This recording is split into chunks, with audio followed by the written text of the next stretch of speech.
Je vous remercie de votre intervention.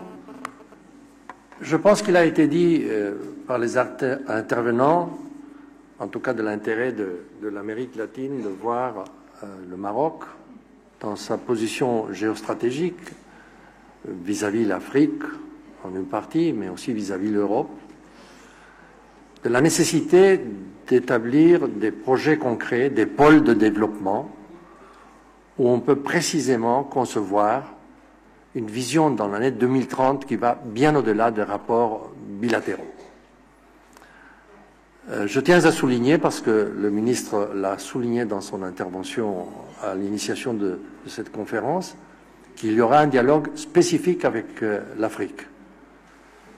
Cette fois-ci, c'est une esquisse préliminaire où il a voulu, en tant que responsable de la planification, de faire cette esquisse sur un espace qui a 3 dimensions. Celle du Maghreb, évidemment prioritaire pour eux, mais qui ne peuvent pas la construire seuls, celle de l'Afrique et celle de l'outre-Atlantique. Alors, moi, je prendrai encore une question, si quelqu'un veut poser une question aux intervenants. Sinon, si vous voulez laisser... Oui, je vous en prie, monsieur. D'abord, et après, le sénateur Christophe Mbouark. Donc, votre nom, s'il vous plaît. Monsieur Diallo, je suis le directeur du Centre d'études diplomatiques et stratégiques de Dakar, basé à Dakar. Je ne serai un peu dans le même sens que mon ami Sek. Et la question que je voulais poser après une petite réflexion est la suivante. Ce matin, dans son discours préliminaire, Monsieur le ministre Alami nous demandait de parler le plus souvent, d'utiliser le plus souvent le mot géopolitique. Or, dans le fond, si on s'en tient aux brillantes interventions qui ont été faites par les uns et par les autres, il m'a semblé qu'on n'a pas retenu tous les atouts géopolitiques dont dispose le Maroc par rapport à son projet à l'horizon 2030. Pour l'essentiel, on s'est appesanti sur la dimension maghrébine, la dimension euro-méditerranéenne. L'accent n'a pas été mis fondamentalement sur la dimension africaine, notamment l'Interland, parce qu'il est évident aucun projet marocain à l'horizon 2030 ne pourra être crédible si on ne prend pas en compte l'Interland, notamment le cœur de l'Afrique, en particulier l'Afrique de l'Ouest. D'ailleurs, le Maroc l'a compris, qui déjà développe toute une stratégie de coopération et d'intégration avec cet espace sous-régional, dont il a bien entendu déjà conscience qu'il doit jouer un rôle évident, non seulement dans son arrimage par rapport à l'Afrique subsaharienne, mais en même temps par rapport à la nécessaire synergie qui devra exister entre l'humain lorsque les conditions de sa redynamisation sont réunies et les autres sous-ensembles sous-régionaux. Et ce qui se pose la question de savoir la place de l'Amérique latine, il y a un lien tellement naturel entre l'Amérique latine et le Maroc, parce que nous considérons le Maroc à la fois comme locomotive, zone de transit et en même temps passerelle pour lier l'ensemble de la côte atlantique dans un projet transatlantique qui intégrerait aussi bien l'Europe, l'Afrique que l'Amérique. Et pour aller plus loin, toujours dans cette dimension géopolitique assez importante, il faut tenir compte aussi, au plan géopolitique, de la dimension arabo-islamique du Maroc.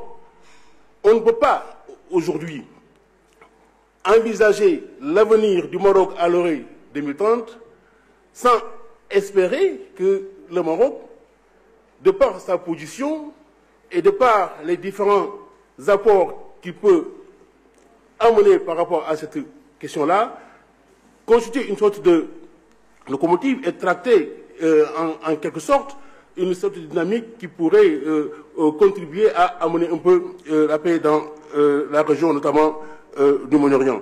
Je pense que donc c'est toutes ces questions sur le plan géopolitique dont il est important de tenir compte pour essayer de voir comment le Maroc peut utiliser l'ensemble de ses atouts pour y parvenir. C'est la raison pour laquelle on n'a pas le temps de le faire parce qu'il n'est pas prévu qu'on intervienne. Je laisserai à la disposition donc du secrétariat de la salle quelques réflexions synthétiques sur le regard que nous autres, n'est-ce pas, Africains, avons sur le Maroc, notamment dans la géopolitique mondiale, et un autre sur notamment la dimension africaine et transatlantique du Maroc, qui sera versée aux différents dossiers qui seront donnés aux conférenciers. Dans l'après-midi, il y a certains aspects sur lesquels nous aurons l'occasion de revenir. Je vous remercie de votre attention. Je vous remercie. Écoutez, une chose qui doit être claire, le fait de ne pas être dans le panel, ça ne veut pas dire que vous ne devez pas intervenir. Tout le contraire.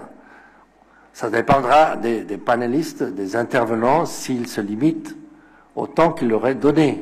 Dans la mesure qu'ils prennent plus de temps, vous avez moins d'opportunités d'intervenir, et c'est dommage. En tout cas, je donne la parole maintenant au sénateur Boarque. Comme vous le savez, Boarque est non seulement un politicien de très grande envergure dans son pays aussi, mais c'est un homme connu dans les niveaux universitaires. La lutte qu'il a fait contre la pauvreté dans son pays, et y compris en Afrique, est connue dans le système des Nations Unies, est connue dans le monde. Vous avez la parole, Monsieur Boarque. Merci bien. Je veux d'abord dire qu'il y a quelques années, vous-même m'appelez de Don Quichotte avec une forme de Sancho Panza, non? Un peu grandi. Et M. Iglesias m'appelait aujourd'hui des prophètes. Merci bien, j'aime beaucoup ça. Et j'aimais beaucoup les cours que vous nous avez donnés, M. Iglesias. Vous êtes là depuis presque 40 ans dans l'establishment de l'économie, pas seulement dans l'Amérique latine, mais au monde. Vous êtes un des plus importants théoriciens du développement. Et vous avez dit aujourd'hui de l'importance de l'éducation comme le vecteur du développement.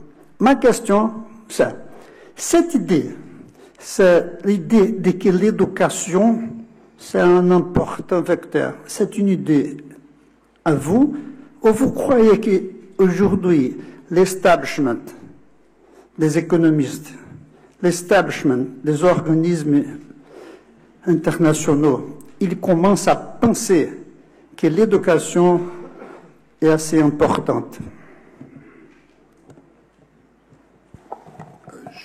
Je crois que oui. Je crois qu'il y a une conscience approfondie de la part des organisations internationales sur le rôle de l'éducation. Mais je crois qu'il faut convaincre le gouvernement d'abord. L'éducation, c'est un grand défi national de la société de chaque pays. Parfois, ça n'est pas tellement clair. Parfois, ce n'est pas tellement clair. Je crois que ce sont les politiciens, les leaders des pays qui doivent reconnaître qu'il faut concentrer un effort massif autour de l'éducation à tout niveau, préscolaire jusqu'à l'université, parce que parfois il y a cette idée dans le monde qu'il faut seulement faire l'éducation primaire. Ce n'est pas le cas, il faut faire tout. Il nous faut faire tout, pas simplement l'éducation primaire. Et alors je crois que c'est à ce niveau-là qu'il faut même réveiller. Il y a une conscience.